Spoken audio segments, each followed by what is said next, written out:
Kadiri Amruthavalli degree మహిళా కళాశాల principal Venkatapati arrest, కోర్టుకు హాజరుపరిచిన పోలీసులు. 14 రోజుల రిమాండ్ నిమిత్తము కాదిరి సబ్ జైలుకు తరలింపు.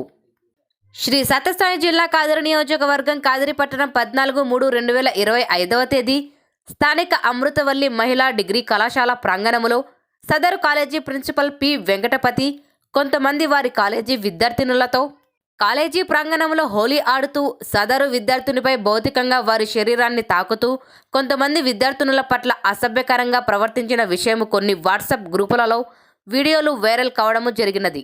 ఆ విషయములో నిన్న కాదిరి టౌన్ పోలీస్ స్టేషన్లో కేసు రిజిస్టర్ చేయడము జరిగినది.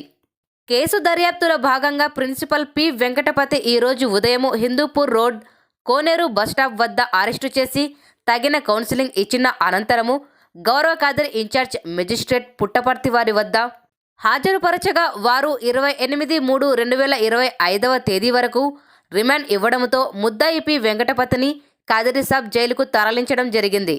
Inspector of police Kadiri town PS